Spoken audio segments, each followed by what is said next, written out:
Welcome to the Excel Podcast. I am your host, Teresa, creating a space for real conversations, growth, and inspiration, one deep breath at a time.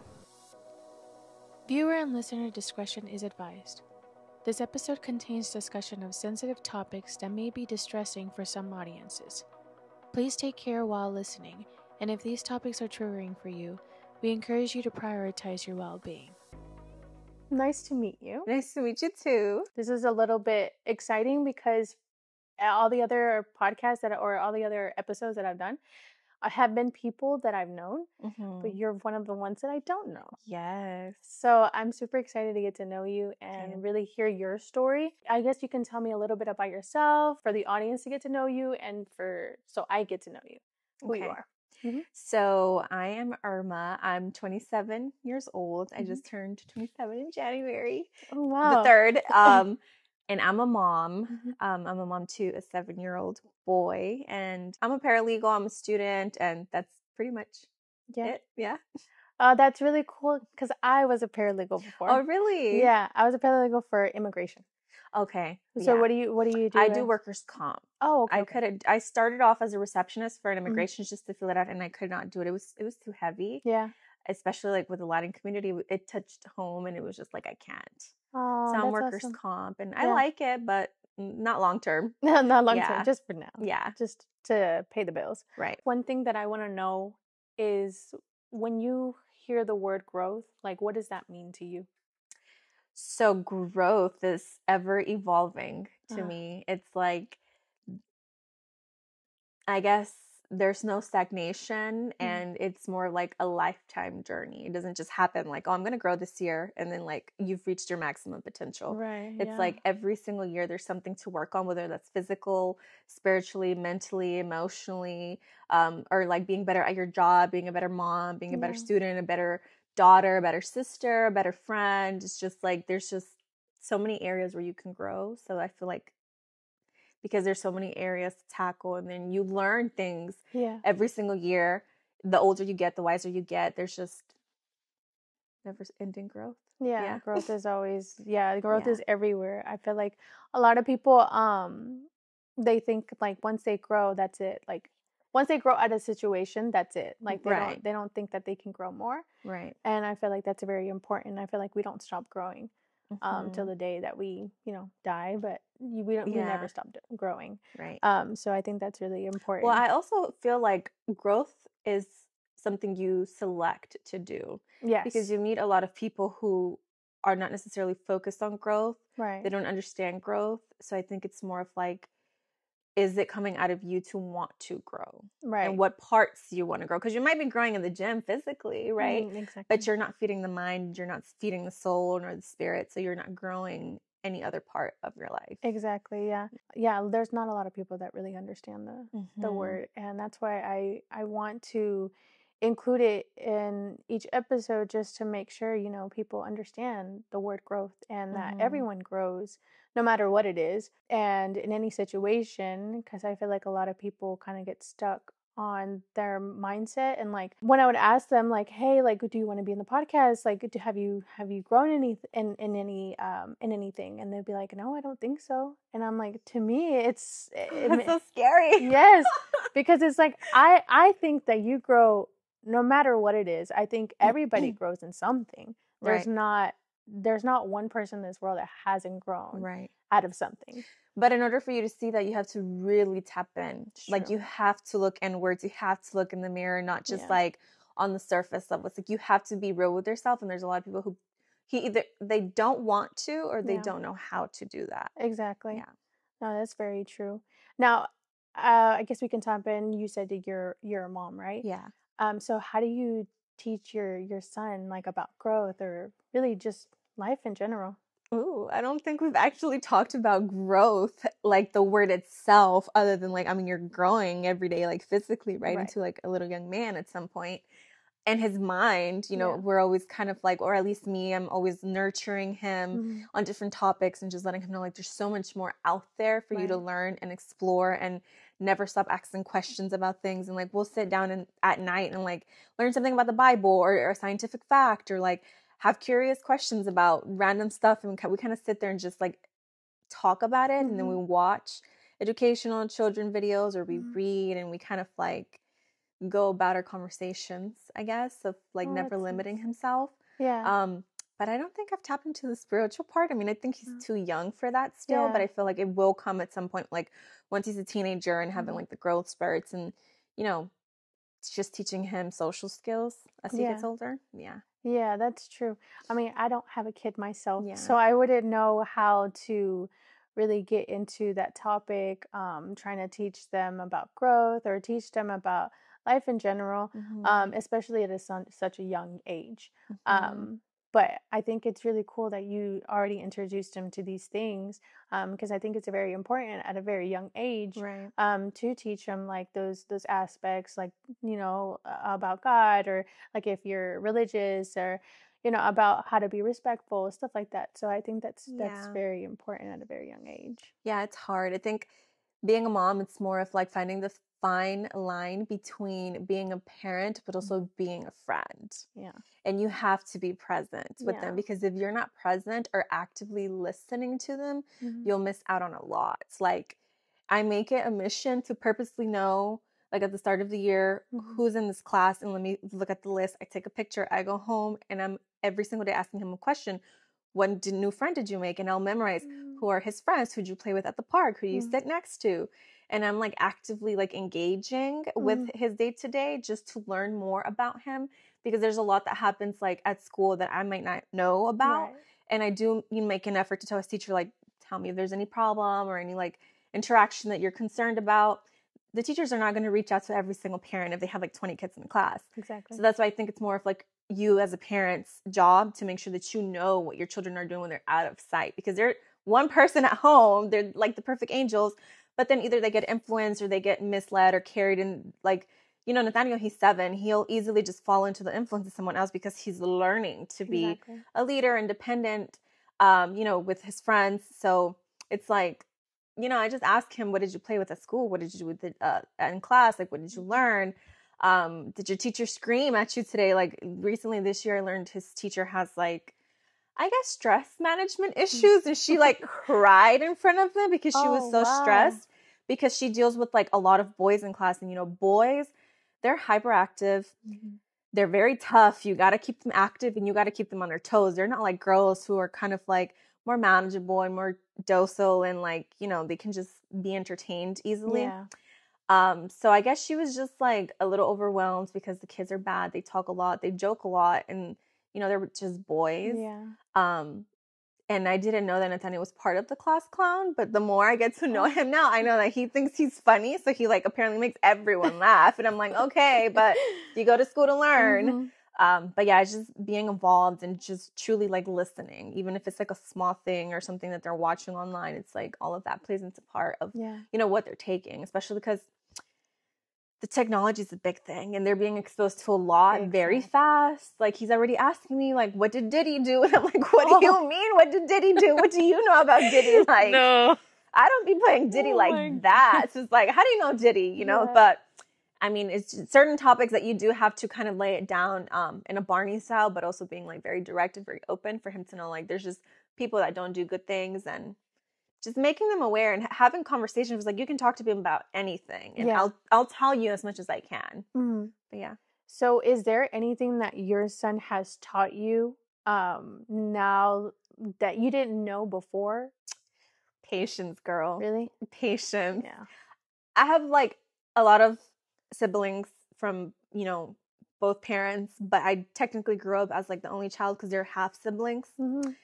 So I consider myself the only child, even though I'm not the only child. But like mentally, I was accustomed to it just being my space, me, everything about me. Everyone says yes to me. I'm like my mom's only daughter and the youngest one on my mom's side. But when Nathaniel came in, it was like, oh my God, I had to share my space.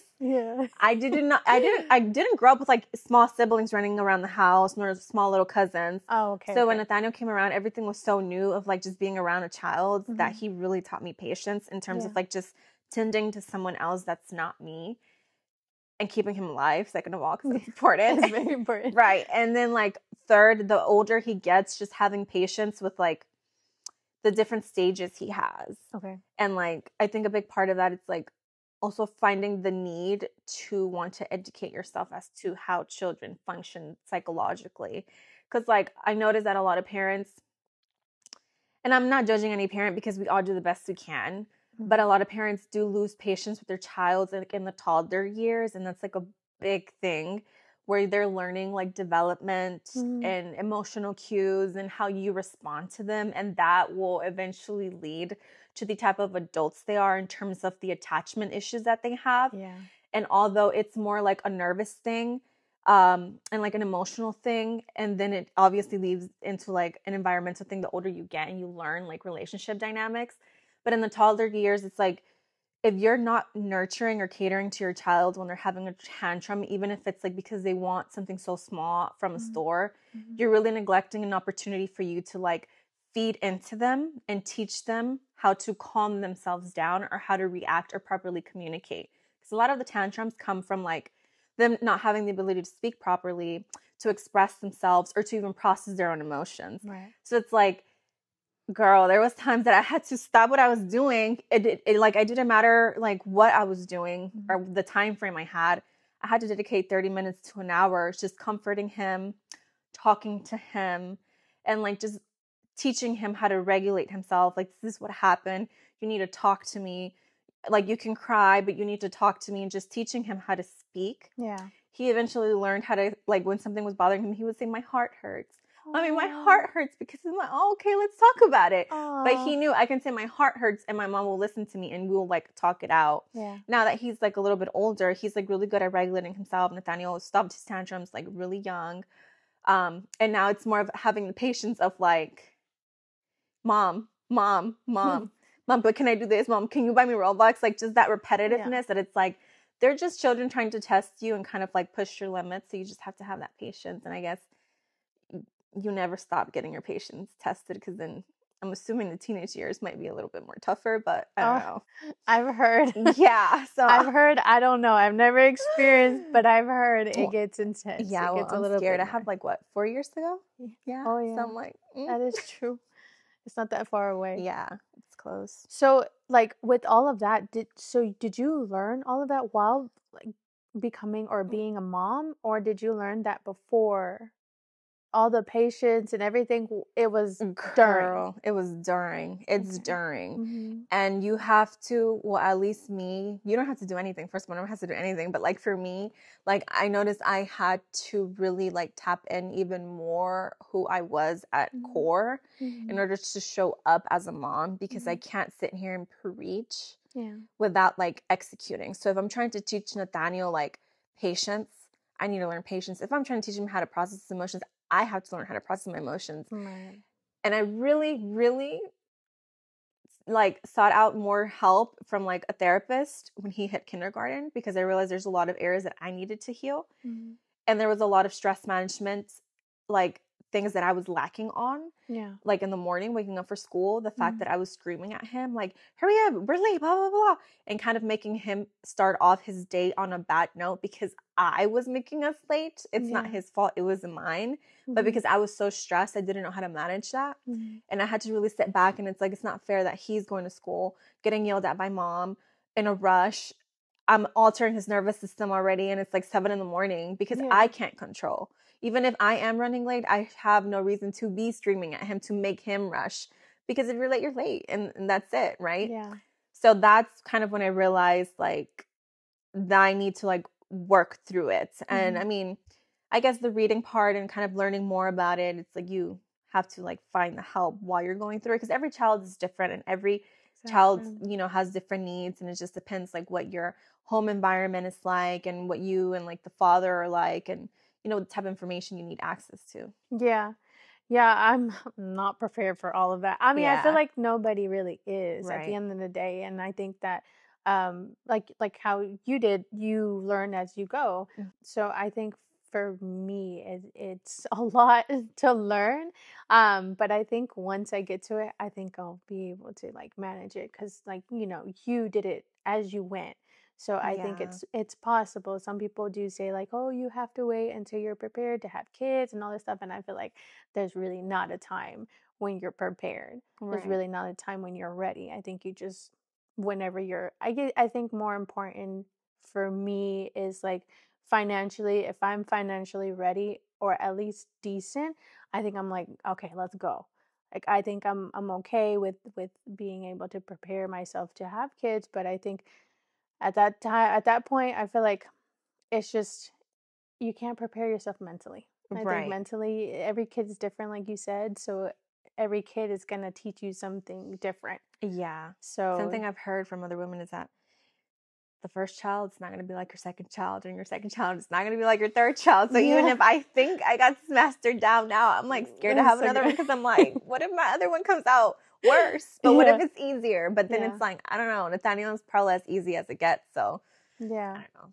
So do you think that your son is pretty easy to manage or to take care of? Yeah. Really? I do think so. Yeah. Obviously, I put in the work like early on, you know, and his dad too. Like I think we did like a really good job. Yeah. But I think even like when he was born, waking up for feedings, he wouldn't cry. In the mornings, never cried. Even right now for school, he never cries. And I noticed that like a lot of kids, they cry when they wake up. So it's like, oh, okay, like we did a good job cooking you. Yeah. Oh, that's really good then. Yeah. So then you prepared. Well, you started in the beginning. Yeah. You started early. Yeah. That's good. That's good. I think that's what I'm a little bit nervous about is like, when do you start? When do you start actually putting those aspects and those rules and those things that you want your child to learn? I feel like it's very important to start very early on. But did you start as soon as like he started showing like kind of like the tantrums or like those type of signs, or did you just start just automatically like as soon as? I don't remember, honestly. You don't remember? The first years are a blur, so I don't even know how I managed to do that. I just knew that like, oh my God, I need to tend to my baby because he's feeling something and I need to like help him figure it out. But I don't know when it started. You don't remember when it started? I've noticed that a lot of people don't really remember the beginning of their babies because of how hectic it is, especially the first one. Because of like the feeding and then like the stress of like having to change their diapers and all that stuff. Especially, I mean, you did it with the father of your child, right?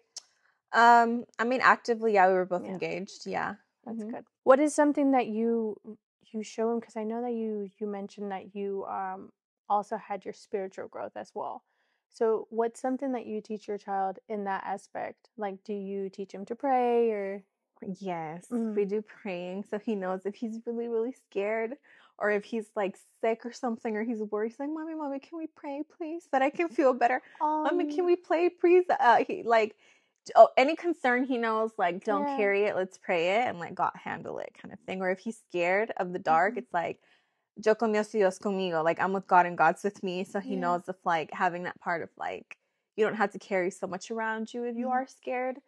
But yeah, that's like the main focus right now. I think more like spiritually in terms of like God and kind of just having an understanding of like some sort of guide. And I don't like expect him to be religious, you know, but I at least expect him to have knowledge between that topic. Yeah. So for you, when did the whole spiritual growth start for you? When did you start praying or reading the Bible? Young. Very young. Yeah, majority of my family is Christian. I don't think like my mom and like me in specific are like overly religious. But I did go to church, different types of church, and churches that I wasn't in agreement with or anything like that, you know, because like there's a lot of churches that have very like machista points of views. Yeah. If you wear makeup, if you wear earrings, if you wear pants, and it's kind of like you learn to like filter, okay, maybe this is not for me and this is really not how it should be. Yeah. And I've kind of like just explored between Catholic, between Christian, and over time just learned more about different types of cultures and the religion practices, and it's kind of like you know, just getting more into that and like being connected to like a higher power, and knowing that it is more energetic than, you know, what it seems like, and kind of having that neutral ground that even though we all have different gods or religion, it's like there's something out there that's really carrying you through, Right. and having that connection with who you are, and kind of having, you know, that grounding effect of like what you want out of life and what you want to come to you. It's more like the spiritual aspect for me. Yeah. So was there ever a time where you felt that was being challenged? Like you felt like your faith was not there? Oh yeah. Yeah. Mm-hmm. What I think more in like the situation? teenage years when Okay. everything gets like really blurry and you're like, fuck. Yeah. What is happening? Yeah. Yeah, I think more, but I mean, it took like a lot of inner work in terms of like, you know, I've had enough of carrying like weight on my shoulders and just looking at myself in the mirror, and it's like, I don't know who's listening, I don't know what's happening, but we're gonna pray, we're gonna put it out on the table, and we're gonna like actively work on it and like let things flow. And at some point, like letting go of those blockages that I was holding on to. And I think over time it's like things show up on themselves. Like I just started asking the universe in terms of like, you know, if this is meant, let this happen. You know, if I have this idea, let it work. Like if God has a purpose on this, like it needs to unfold. And over time it's like, you know, I started connecting certain dots, certain people I would meet, certain prayers that were being answered, and it was like all kind of aligning, kind of like a reassurance and a comfort thing of like, you know, it's there, it's gonna happen. Exactly. Yeah. Yeah. What do you do as like a habit to touch your spiritual space, your faith? Like, do you read the Bible every day, or do you read the Bible like? I really don't read the Bible, No. unfortunately. It's okay, me either. I do read it more like a book from the Okay. beginning Yeah. through. You know, but it's not faithfully. I think what I do more, like I said, because mine is more spiritually, and although I do think you can gain a lot of insight from the Bible and kind of like a guide, right? Not all answers, but a certain guide that you don't necessarily have to live by, but it can help kind of answer the ways to respond to Exactly. things. Yeah. But I kind of journal more, and I Okay. do more of like inner self-reflection of like what's going on with me, and like trying to figure out, you know, what area of my part, like what part or area needs like work. But that's kind of what I do. I go to church at least once a month. Like my birthday just passed. I'm not the type that likes to go clubbing for my birthday. I've never had, or like getting super faded, because I just really think it's like one of those things that's really sacred, where you do have to sit down with yourself and like be thankful for another year. Spend time with family is most important, and you know, just like the reason why you're here. So I like to go to church during that, or just like anytime I just feel like, you know, a calling where it's like, okay, let's go to church. Like I want to hear the word, and I want to go kind of like pray. And So you go whenever you feel like you just need that right, moment. because then I feel like if I'm like, oh, I have to go to church every Sunday, knowing that I'm like, I have something to do, or like I'm tired, or I have schoolwork, or I have family obligations, it's like I don't want to put that where it's an obligation, Right? You know, because then I feel like that's where like the disconnect comes from. So I just kind of let it right out. Yeah. So do you have like? So you say you journal. When did that start? Oh, Oh wow. middle school. Middle school. I've been doing it for a while. Yeah, because I used to journal too, and I always tell people like it's really good to journal your feelings, because then you get to read back and really understand why you feel the way you feel, and then like you get to kind of see it from a different point of view, and then you see things that you didn't see while you were feeling it. So here's the thing: I don't read back. You don't? I write and I move on. I don't like reading back. When I write, I like to really sit with what I write, but I don't like to read back. It's the only times I like to read back is when I'm doing like personal work for like, you know, book publishings, or like, you know, articles or whatever I'm doing for school, but I don't like to read back in terms of like my personal thing. No. Because I just feel like it's more of like a dump and go. Because if we're sitting here in the space, you need to dump it, figure out why, work on it, and move on. That makes sense. Yeah, for me, I like to read it. Really? Yeah, I like to read it because I'm like, oh, am I actually feeling like the feelings that I'm feeling? Is it actually like something that I should be feeling, or am I overreacting? So I kind of look back and kind of see it from a different point of view, because I would do it when I would be really down, and I just didn't feel like I just wanted to talk to somebody, and I felt like nobody understood me. So I was like, okay, the person that's gonna understand me is me. That I'm the person that's gonna understand myself like the most. So I'm just going to read what I got to say and then see what I can or how I can go about the situation or go about my feelings. Or sometimes I would record too. I don't know if you ever tried that, but I would record myself talking. You would do that too? If I'm in the car and I need to let it out, I'm like, oh, this is the only time I have, because then I'm going to be around people. I'm like, record. Yes. Yeah. I would do that. And some people would feel like that's like weird, like they will feel uncomfortable. Yeah. And I feel like it's very important, especially to feel comfortable with yourself and to be able to listen to yourself. At least for me, I like to listen back. And I got comfortable with being able to listen to my voice and being able to read my thoughts and being comfortable with those like type of feelings that I'm feeling, because that's me, that's who I am. So I think it's really cool that you do that too, because as some people find it weird. Yeah, well, being an only child technically forces you to have to feel comfortable with talking to yourself, because it's not like you have a sibling or someone you can go to. Yeah. You know, I didn't really have cousins that were older than me that I'm like, hey, you know. Yeah. So, yeah. So besides like journaling, what else that you do to kind of like touch your spiritual side? I work out. Yes, you work out? I think the workout. That's something I gotta do. Yeah, I think that's more mental though. But I think it also ties into like spiritual, because it's like, you know, when I'm in the gym, it's more like, one, I feel better about myself. Two, it's like I'm really tapping in terms of like, I feel like I can't do something, but it's like I'm pushing the limit of like, yeah, you can. Yeah. And then I feel good about it. And it's like, you know what? Nobody can stop me after I kill this workout and I like run an extra mile. But that's, I think, more of like a physical and spiritual and mental, I guess. I don't know. Yeah. Yeah, that's true. So do those habits kind of pick up, because I know that you did mention that you had seasonal depression. Did those habits pick up because of that? Was that the reason why? Yes. So I started noticing I had seasonal depression when I was a teenager, and I just didn't like acknowledge that is what was happening, because I was like numbing a lot with like, you know, marijuana or like alcohol, drinking, you know, and it's like, once my mom found out that I was smoking weed, you know, Hispanics moms are like super against it. It was like, oh my God, you're going to lose everything. It's like, well, no, because I have straight A's and like, I'm okay. Yeah. But then it's where, you know, she like really worked with me in terms of like, okay, we're going to get you help and you need to like focus on like what's happening here. And, you know, she didn't know, you know, all the other things happening like behind closed doors and what I was struggling with mentally and like emotionally. So because of that, it's where I like started going to the gym a lot more. I was already going to the gym because, you know, I was like, oh my God, I'm fat, you know, and had like an eating disorder around that time. But that's when I truly started like incorporating of like a healthier lifestyle and just like learning to love my body and myself instead of doing self-harm. The journaling thing came in a lot around that time.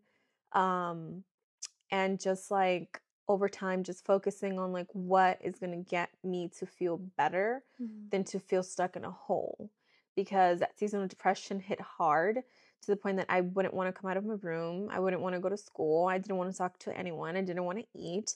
I just knew nothing other than sitting still in a room and being really sad by myself. And what was I sad about? I couldn't pinpoint. I just knew that I was like feeling heavy over things. And it was like, I don't want to feel this way, you know. And I guess like over time you notice how like really changing your routine, your environment, and like the dynamics you're physically putting yourself into does make a big difference. Yeah. And it was like, once I noticed it was like a pattern of like specifically around this time, it's like you have to learn your cues. And I learned that through a book called is it called Personal Habits? It's not Atomic Habits. It's Personal Habits, which is a different one.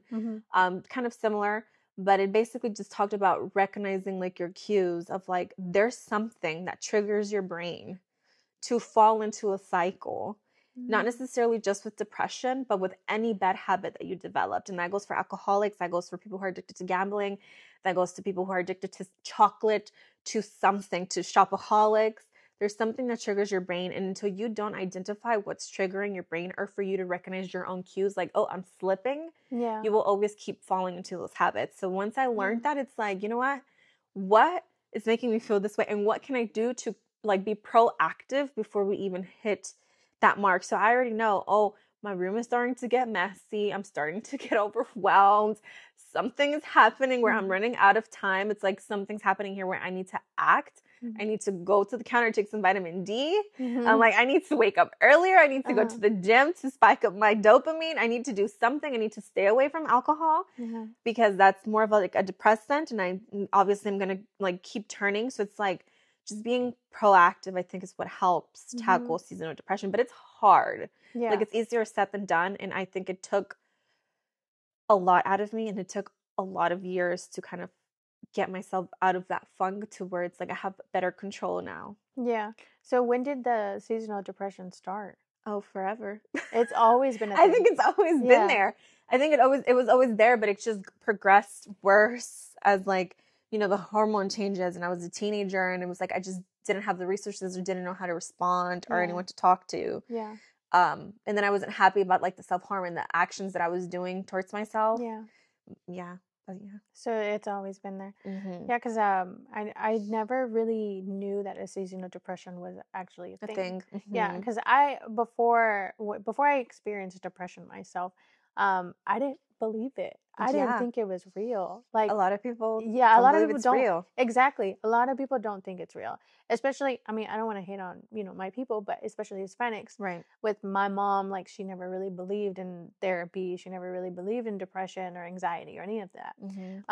So I never really understood depression until I experienced it myself. And like you said, I mean, you don't want to get up. You don't even want to take a shower. You don't want to brush your teeth. Yes. You don't want to do nothing. You can't even sleep by yourself. Nothing. Like, it's horrible. Like people don't believe because it ultimately it is a mind thing. And it's really you versus your mind. Exactly. But people don't understand that your mind is a very powerful thing. Yes. And when you're in that depression, you literally, I like to describe it, it was like a hole where I was sinking.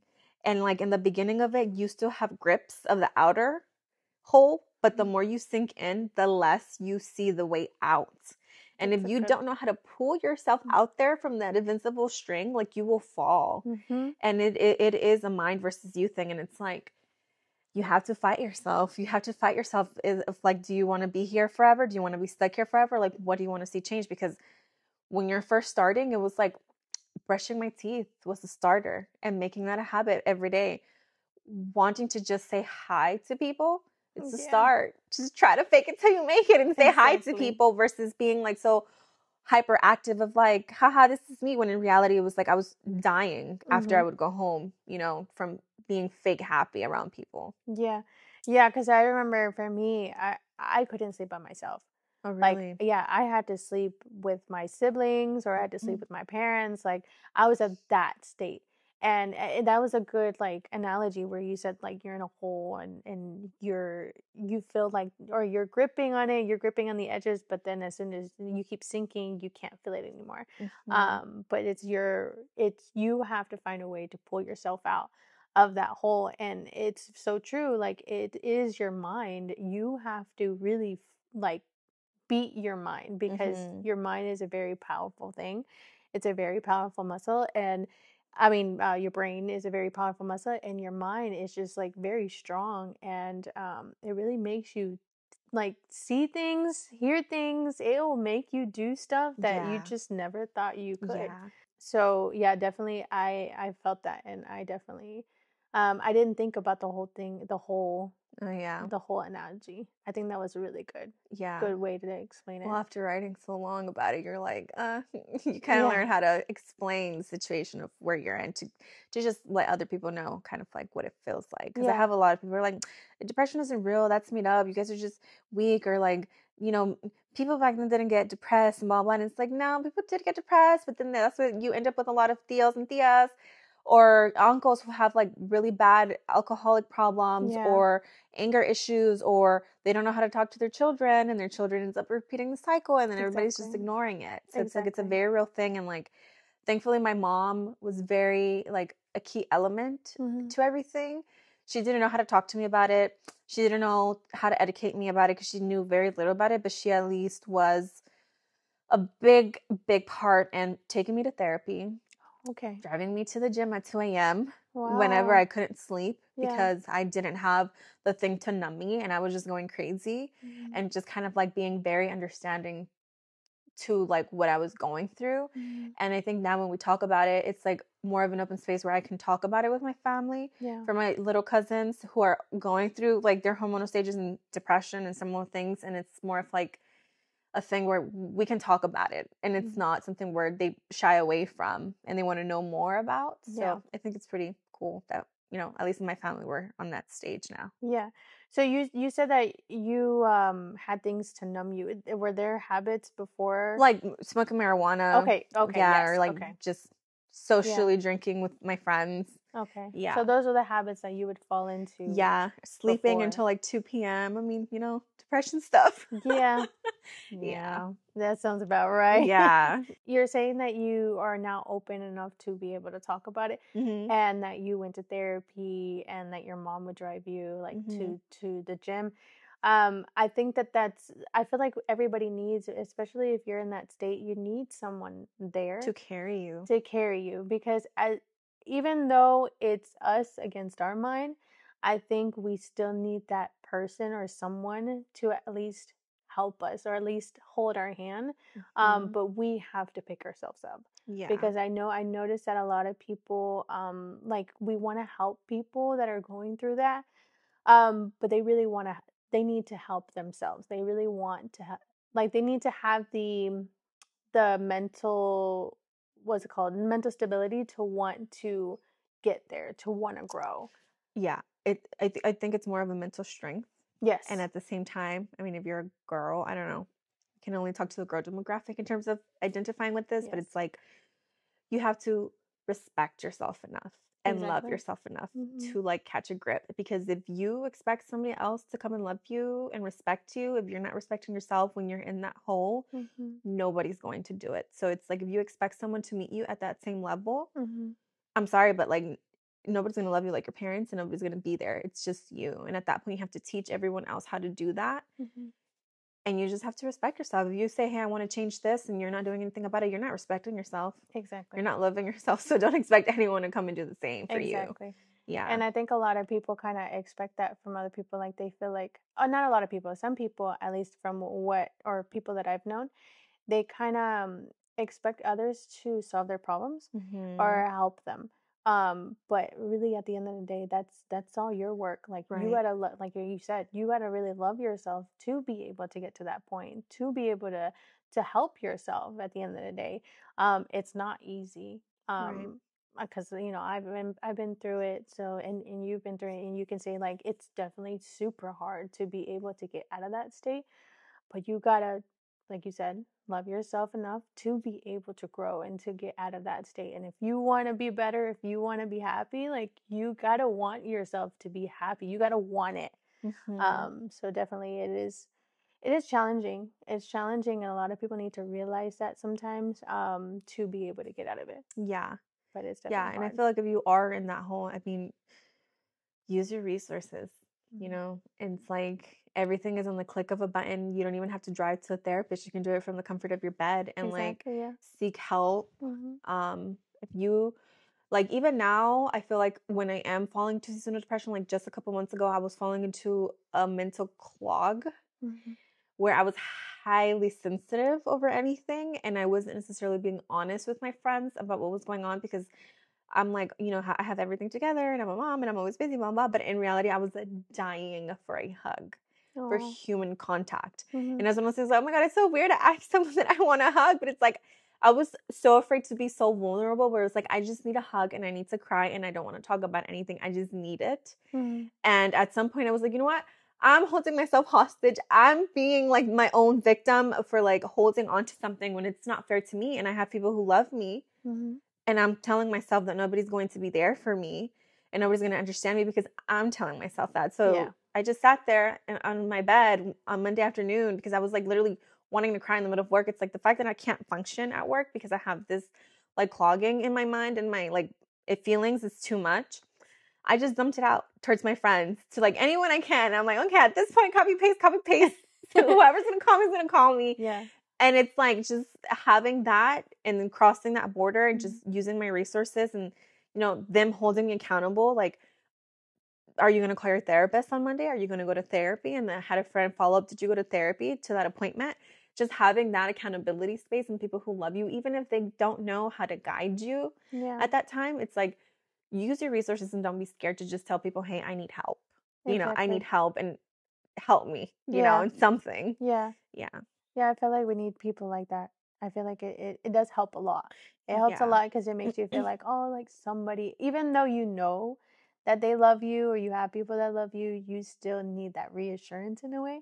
At least for me, I need that reassurance at times to be able to like know that for sure there's somebody out there that is wanting to help me. Right. And I need to realize that. Yeah. Because at times I do have a hard time to realize that. That there is people out there that love me and that want to help me and that support me, especially like with this podcast. I mean, I've had a hard time with it, but definitely that's something that people need, those people around them to have that reassurance. Yeah. I don't want to just jump into it, Mm-hmm. but I know that you did mention something. Well, you mentioned that you went through an abusive relationship, Right. so as far as that, how or when did that start? Okay. I feel like in order to get to that, you have to leap back in terms of like the childhood sexual stuff. Okay. Because the older I get and the more, resources I have and the more I educate myself to truly understand kind of what's happened to me these past couple of years. Mm-hmm. Because it's not just a situation where it's like, oh, it happened to me. Okay. And then it's like, oh, I have to heal from that. Yeah. It's like a non-linear thing that you have to heal from. Yeah. Because when you go through something so traumatic as being like a child of sexual abuse, you tend to, in the religious aspect and also psychologically, it's like an intermix. They both explain it differently, but it literally shakes the core of who you are and what you know and how you respond to things and the way that you interpret love, especially depending on who it came from. Okay. So, when you're a child and that happens to you, a lot of people get help. A lot of people don't get help. Thankfully, I was able to get help because, again, I had my mom there. And like, I was able to start at a very young age, but that didn't mean that I was automatically, because I went to a therapist at 12 years old, that I automatically was going to be like, oh, like I'm cured and I'm not going to fall into the statistics. Because my therapist, that was the first thing she told me. She's like, look, you're smart enough and you like to know about stats. These are the statistics that society puts out for you as a child of a sexual abuse child, of what your life is going to be. Okay. Now it's up to you to really put the emphasis if you want to be part of the statistics or not. And for me, it's like, oh, I'm not going to be part of a statistic. I'm going to do this, and the other. And I'm like focused on so many things, but I wasn't really putting in the inner work because of my depression and being truthfully honest with my therapist. Yeah. Which led me to the season of depression, to bad habits, and to a lot of like decisions and situations that I shouldn't have put myself in. That eventually stemmed from all of that because I was carrying that. And so, when you're carrying the effects of what happens and trying to heal from all of that and have a better understanding of your body and connect with your body and your mind and your soul and the relationships that were affected between your families, or in my case, my family, with that, it's like it ends up pulling you with people, I wouldn't say that are like vibrating in your same level, but just people that are not good for you because you're not interpreting things properly. And so you build habits, but this time it's habits in terms of like the people that you connect with and the people that you allow in your life and the things that you allow in your life. And at that time, when I was allowing things, I wasn't putting boundaries or restrictions or really loving myself enough to know like, hey, I deserve better. I need to walk away, or hey, this is a negative cue. And truthfully, a lot of the times, I'm not even going to say that you just walk into a man who's abusive, because a lot of people, they are abusive naturally, but a lot of the times you are the stem of that abusive relationship because you as a hurt person bring out the ugly in other people. Hurt people hurt other people. It's true. And I'm not saying that I wasn't part of the reason why it was abusive. I think it was both of us. But I do think that my response and just sitting there and allowing it to continue and being part of it and participating as an abuser, I like enabled all of that. So I think that's the main thing of like, when I looked back, I'm like, wow, I was in a verbally abusive relationship, and at some point when it turned physical, I'm like, this is the line that I need to wake up. And if this is not enough to where it's like my neck is hurting on New Year's, it's like, I don't know what else I need to be placed in front of me, that like I need to cut it out and I need to work on what's like happening here. Yeah. So, you mentioned that you had a child sexual abuse as well. Mm-hmm. Um, do you want to touch on that a little bit? Like, Well, it depends. What do you want to know? I guess get into depth into the situation. Like, Yeah. when did it start, Mm. or what is it that you went through, basically? Yeah. So, I mean, I talk about it all the time, but like not all the time, but like, it's a subject that I'm not like, I don't shy away from it, because Okay. at the end of the day, it's kind of like, it's a big component as to who I am today and the reason Yeah. why I like stand tall the way that I stand tall. Yeah. But it's not something I'm also like proud of, like, oh, this completely defines me, or like, oh, I'm proud that this happened, right? But it's just one of those things. It's like it was out of my control, and at the Yeah. end of the day, it's like it happens, and my story is somebody else's story, and the Yeah. more you talk about it, the more women that are out there will feel less alone. Because I Exactly. think a lot of the reason why I felt so depressed, because I thought I was the only one until I looked at the statistics, until now that I'm older and I'm reading on a lot of things. It's like I'm not the only one, and there's so many women out there with so many different stories, and there's so many components of what being sexually abused means. Sometimes it could just be molestation. It can be pictures that they take of you as a child that are inappropriate, and Yeah. that is enough for you to carry some sort of trauma for the rest of your life, Mm-hmm. But for me, it started when I was, as far as I can remember, and formed my first memory. Mm-hmm. I was like, what, 3 from when I can form my first memory? I don't know Yeah. how much younger I was. Honestly, I don't know. Uh-huh. But it happened repeatedly up until I was like 6. Um, because God's power just happened to happen some way or form that, like, you know, there was a reason of like legal matters why this person had to be removed out of the country. And it happened from multiple family members too. Wow. And it happened more than in one occasion, like more than one, multiple family members. But then beyond that, there was more instances where I was about to be molested again by other people around my family that weren't necessarily my family.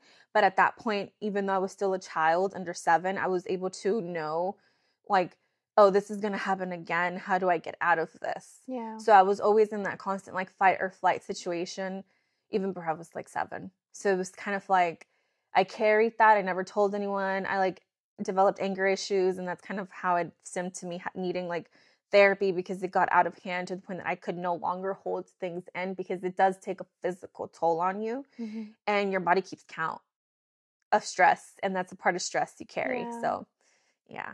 So did you tell anyone at that moment when it was happening? No, I didn't tell anyone because I didn't know how to. Mm-hmm. And I think that I tried to tell my mom, but I didn't know how to. Yeah. It's kind of like, how do I tell her? Right. And nobody really like sat down and had conversations with me of like, I think she told me like once or twice when I was younger, kind of like, if anyone touches you here and there, you need to tell me. But it's like, okay, but what does that mean? Exactly. What do you mean? Yeah. What if they do touch me? But it's like, what does that touching look like? So she was never like explicit with anything. Mm-hmm. I just kind of knew like, oh, this isn't wrong.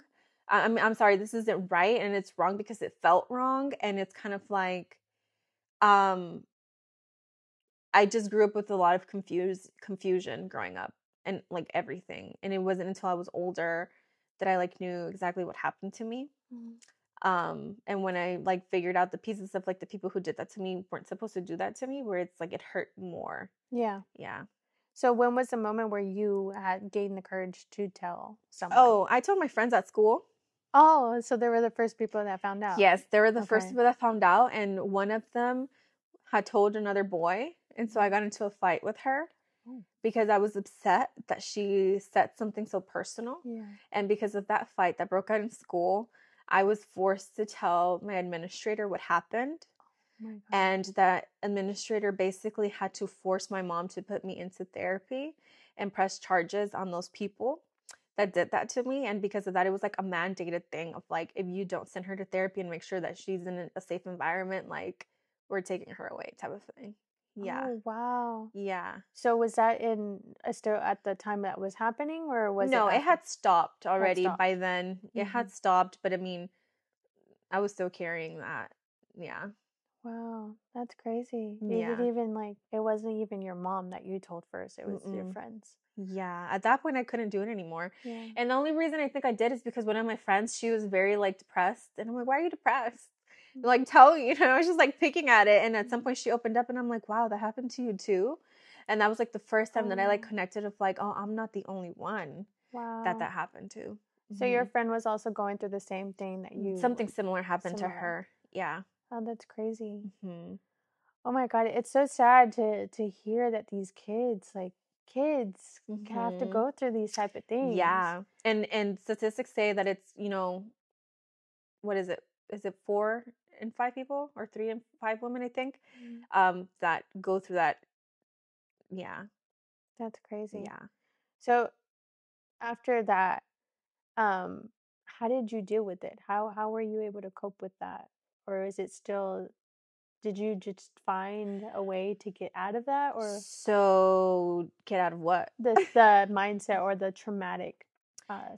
situation? So there's a book that I like to recommend to everyone that I meet that goes through the same experiences as I. Okay. And it's called what's it called? I have to send it to you. I forgot It's the name. okay. It's But okay. it's basically two survivors, two women that got together, and they're also like psychologists, and they just wanted to stem more of Mm. like the different types of sexual abuse that people go through as a child, what that looks like in adulthood, the type of relationships that means you're going to engage in, the type of behavior you have, the type of thoughts you form, the type of depressions you have. It's literally like a whole Bible of like, here's a guidebook of understanding what's happening to you in different types of like models and stories Yeah. and like psychological explanations and statistics. Mm-hmm. And there's one passage in there that basically it's a woman who explains it so perfectly, where she says it's one of those things that you never get over. You just learn how to move forward with it. Okay. Because when it happens to you as a child, the fact that it affects the core of who you are, there's different types of things that will affect you in every stage of womanhood that you enter. Yeah. And that's like when you have your first relationship, when you Mm-hmm. have your first boyfriend, when you have your first kiss, when you have a trigger point in the middle of sex, when you Wow. become a mom the first time, the more Yeah. you learn about yourself and just behaviors. And it's just like you'll have random flashbacks, even if you're like, yeah, I'm good, I'm healed, I'm talking about this now, but I'm good.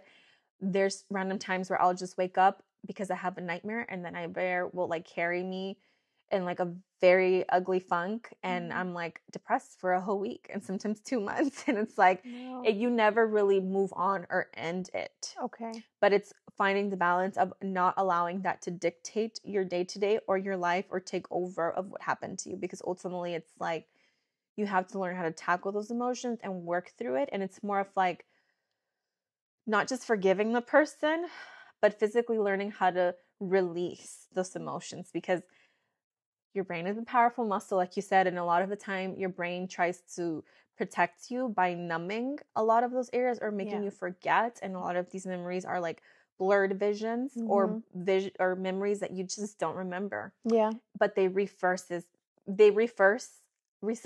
sorry, they resurface, and like the body keeps count of, traumas like that. So it's kind of like, I So don't know, it's you just always lingering. it's always lingering. That's so And I crazy. think that's the worst part that I like struggle with, because it's like, when is it gonna end? It's like, oh, Yeah. Yeah. yeah. But it's just, you just have to work with yourself and like what you need to do to like deviate from certain Right. things, but also not just completely turning a blind eye to things. Because I notice when I do turn a blind eye is where like those nightmares tend to happen more, because like there's something that I need to sit with and release. Mm-hmm. And that's when I turn to my Bible and I'm like, okay, I'm going to read more. But it's a really heavy process. Yeah.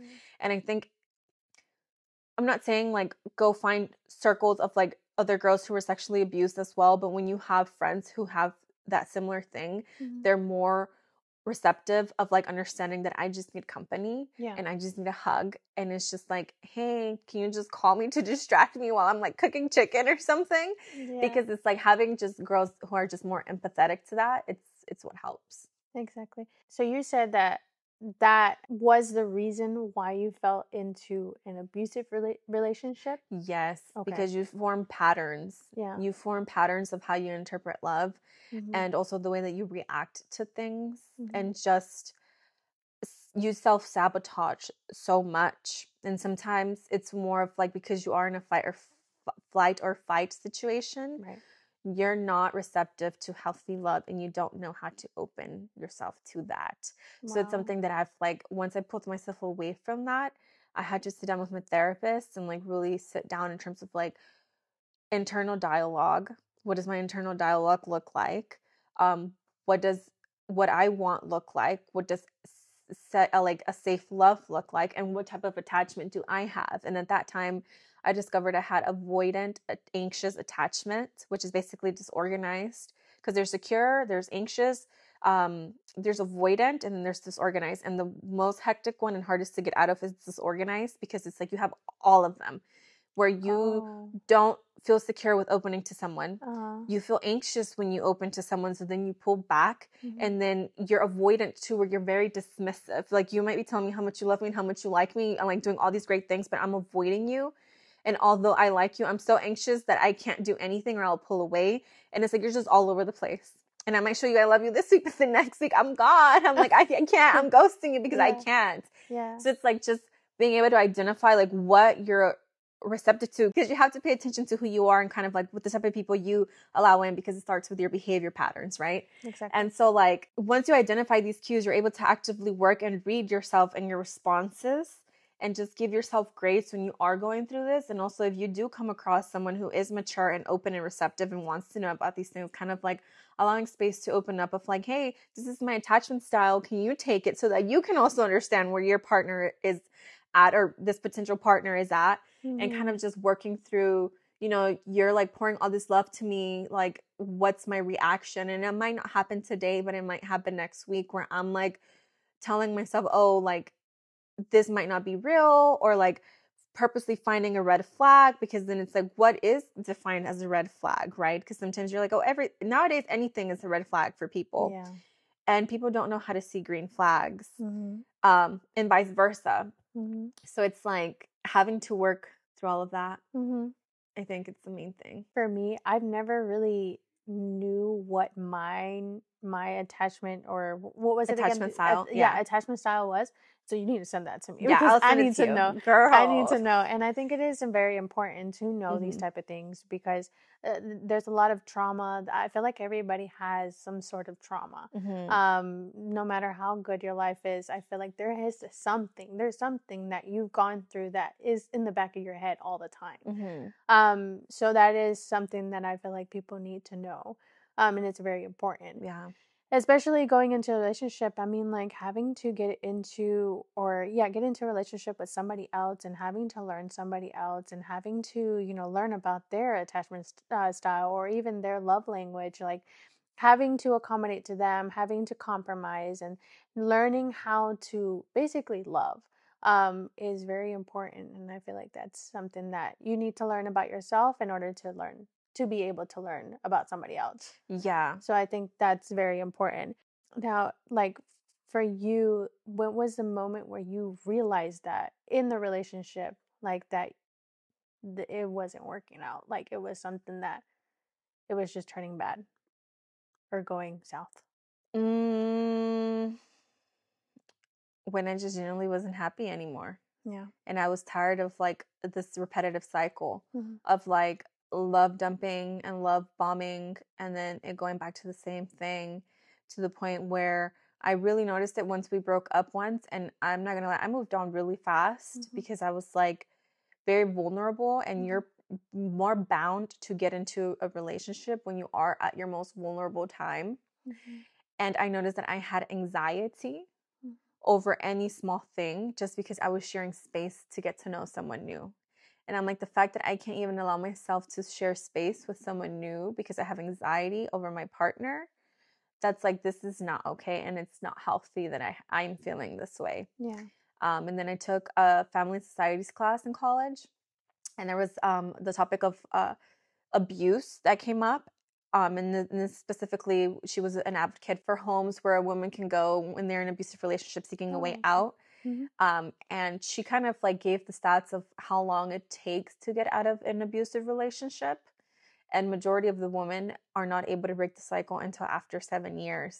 Wow. After After 7. 7 years, because it's hard for you to recognize that you are in the cycle. It's Mm-hmm. hard for you to have the resources Yeah. to get out of the cycle. Yeah. And it's hard for you to have the strength because it gets to the point that you're so torn down. Sometimes you are the one doing the tearing down, like in my case, that it's hard for you to just like move away. But once you do step back and you look at what's happening, like that's where you're kind of like ready to let go. Yeah. Wow, I didn't know that. I didn't know it takes 7 years Yeah, to be me able to either. acknowledge When she told me that, I was like, that. wow, no wonder I've been feeling this way. I'm like, it's been 7 years. Yeah. Yeah. Wow, that's so crazy. Yeah. And it's such a long time. It is a long time. And that's why I feel like you have to give grace to people, because I know a lot of my friends that I had when I started this relationship, they got tired of hearing me nag and nag and nag. And then when I looked back, I didn't have any more friends Yeah. because it was like they were tired of the situation not getting any better, that I was kind of like self-excusing his behaviors. My behaviors weren't the best. And it was like, yeah, there's clearly something wrong here that's like affecting all of my relationships, including the one with myself. Yeah. Well, what is the moment or the situation that you went through that was very traumatic in the relationship where it just kind of When I no longer lingers? had control of myself, Really? because anything that would happen, like that one trigger word or the trigger situation where it just became like, where there was like a lot of gaslighting and like purposely gaslighting, it was kind of like I no longer had control over myself, and I would start to get physical and ignite him to get physical. And once it got physical in front of my baby, I'm like, this is not okay, Yeah. because this is not the patterns that I want to repeat or have around my baby. Right. Yeah, I think that was the drawing point of like, I need to find a way out mentally and Yeah. emotionally more than anything, because I just felt I didn't have the capability of being a single mom. Yeah. But do you mind getting in depth into the situ or the things that you would go through in the relationship, like getting, I guess, getting more vulnerable and really talking about what you actually went through? Yeah, well, it was a lot of verbal abuse. It's like, it's just so weird to explain it because you don't, like, I'm going to be honest with you. The fact that I was going through this these past couple years, I feel like that's why at the beginning of the stages of like with my baby, it's like so hard to remember because everything was a blur. And I feel Yeah. like my memory on a lot of things, it's like I can't remember a lot because I was so busy just trying to like manage my own emotions. Yeah. But it was literally a roller coaster of emotions, of me consistently crying because of something, because there were so many trust issues. There was a lot of like infidelity on both sides. There was a lot of like down talking to me in terms of like my self-worth, who I was, the type of mother I had, the type of mother I was. And it's just kind of like a lot of things that just deteriorate who you are as a woman instead of lifting you up, that should not be coming out of a partner. Yeah. But you kind of just take it as it is because it's like, oh, but you're mad in the moment, or like, this is what it is. Or your response is you talk back to them and hit them in all the little points that hit them too. And at that point, you're just attacking each other. Exactly. Instead of like really building or loving each other. Yeah. And like mending the relationship. And Yeah. you just kind of go through those lows and highs of like, oh, I didn't mean that. Everything gets better, but it really doesn't get better. Yeah. A lot of like pathological lies too, I think was like the main thing. And just like narcissistic tendencies. Yeah. Yeah, narcissistic tendencies that would take place that I noticed now looking back. And it's like he would have enjoyment of like seeing me cry and suffer. It's like, oh, you're crying? Like you just always cry. And just like I'm having like a respiratory attack to the point that I can't breathe anymore because I'm crying this much. And it's like at that point when I knew that my chest was closing out because of how bad I would cry, it's like, this man does not give a fuck about me. I could die right now because I'm not breathing. It's like, it was really bad. Wow, that's Yeah. crazy. Yeah. How it's so crazy because I don't see, well, I know I just met you, but I don't see you in a situation Everyone like says that. that. Everyone says that. It's just because you're such a Well, as soon as you walk through the door, you're such a bubbly person. You're very like you seem very like you're always smiling. Mm-hmm. You seem very strong and confident. So I don't know. It's so hard to picture you in a situation like that where you felt so down and uncontrollable. Like you just couldn't control your own body or couldn't control Mm-hmm. your own self. And it makes me so sad to even like Yeah. think that you could go through that or anybody can go through that. Yeah. You know, it's just those type of situations. I feel like it's very hard to really understand unless you're in it. Um, Yeah. because I mean, the only person that really understands what you're going through is really you and or the people that is involved. So I mean, I can't believe that you had to go through Girl, me either. I'm those type like, of things. dang. Can't believe it. But I mean, I'm not saying that I'm like glad I went through it, but at the same time, it's kind of like, you know what? Like, I have to give myself grace Yeah. because the more I read about the whole, traumatic experience I had as a child, it's kind of like it makes sense why I allowed these things to happen. Yeah. And it's about giving yourself grace of like the parts of your life where you've like had stagnation happen Hmm. because it's one of those things that you just kind of go through. Yeah. Now, looking back at that, do you, I mean, I don't want to say are you happy, but are you do you think there was a reason that you had to go through this situation or do you believe in everything happens for a reason? No. No.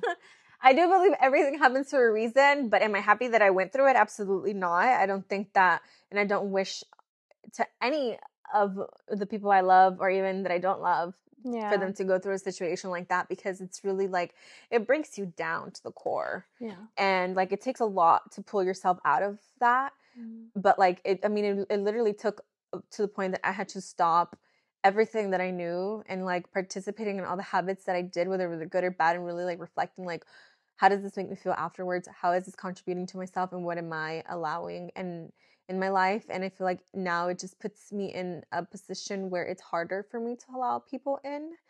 And it's Mm. really hard for me to just naively believe people because Yeah. the most important thing about falling into an abusive relationship is that people don't understand that the person you meet in the very beginning, the person who sweeps you off your feet, is not the person you end up doing the relationship with at all.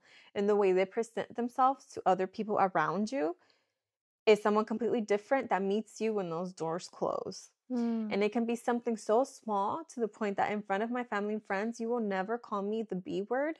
But when those doors close, you're calling me a bitch and talking to me crazy. And it Wow. starts off really small to the point where it's like, I'm so confused. But it's like, okay, well, he means no harm.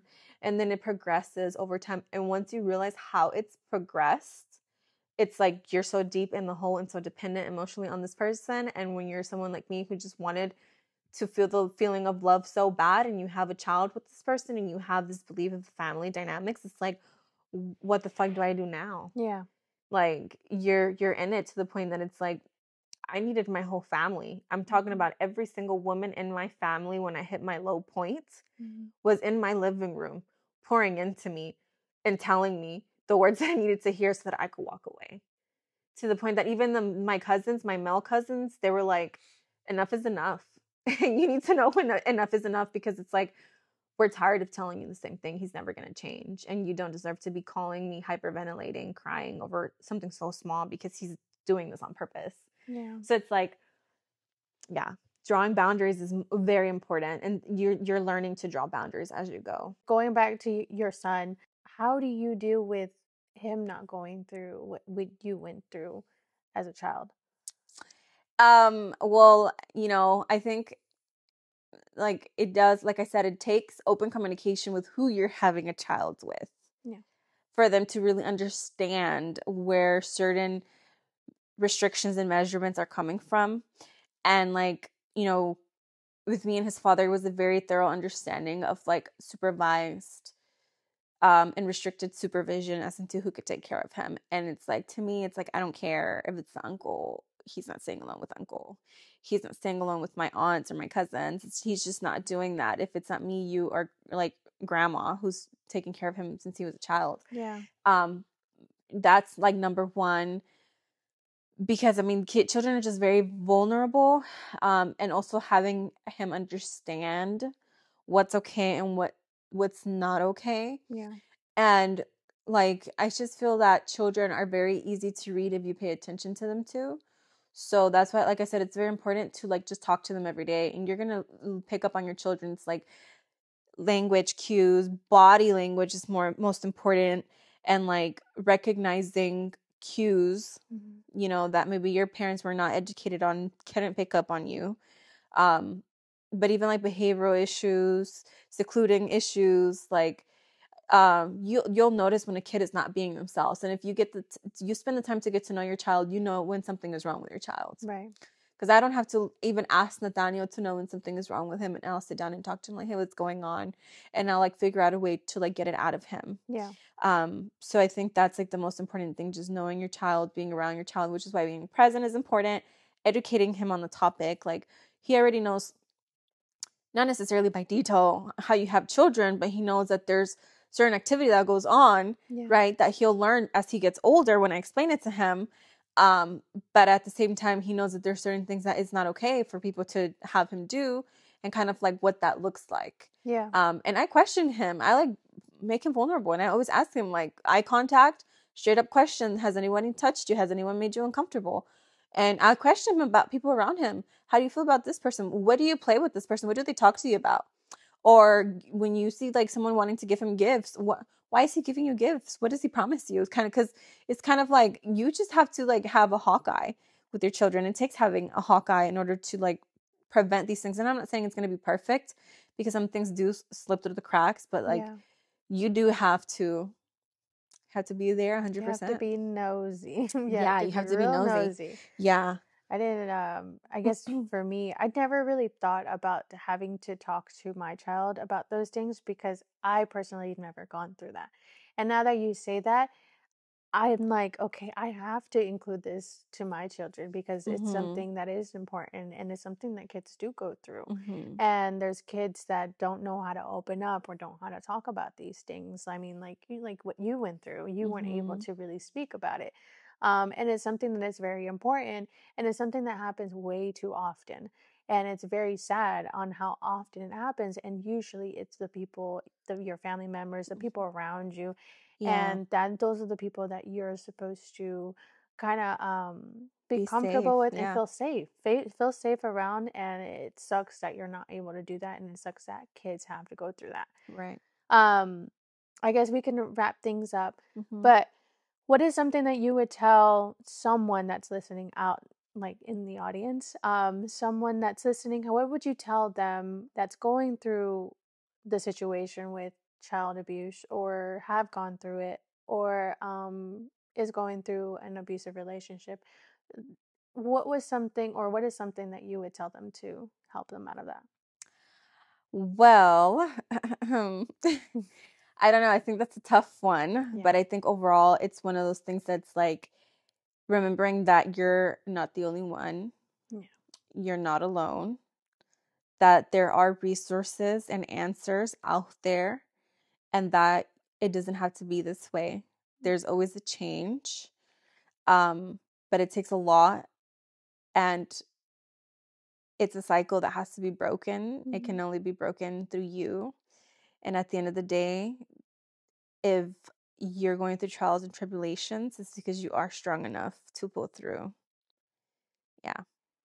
Do you have like a quote that you would tell yourself, or a saying that you would tell yourself, or you would tell somebody else, that helped you, or you think that would help others?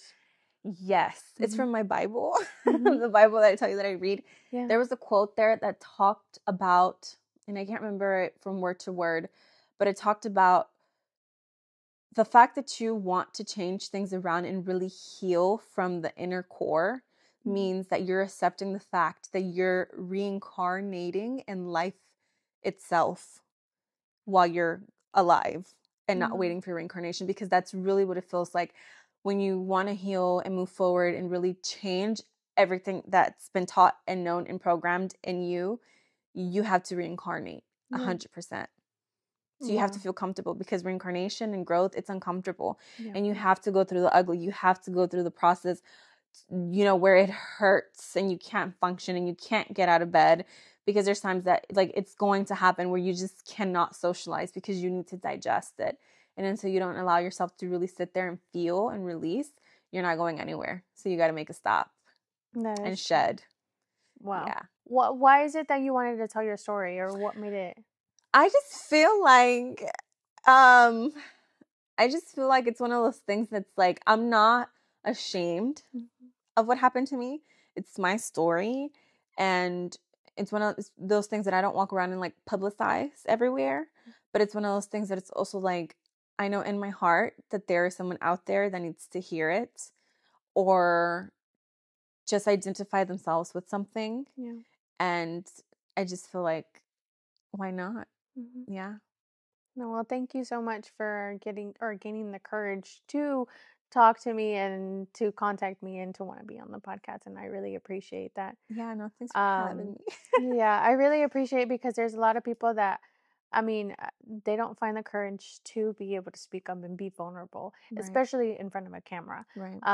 So I really appreciate that, and that you were wanting to tell your story and having the comfortability to come to me or to even talk to me about these things. Yeah. And, you know, me being a stranger. Opening up, yeah, to stranger. I was like, me being a stranger, I really appreciate that. Yeah. And it makes me really happy that, you know, you got that comfortability to be able to talk to you about your story and be vulnerable. Yeah. I really appreciate that, and thank you so much. No, And thank you for opening the space, and hopefully you have a good trajectory on your podcast and find more people. thank you. With I'm really powerful hoping stories. so. Yeah. I'm really hoping. Thank you so much.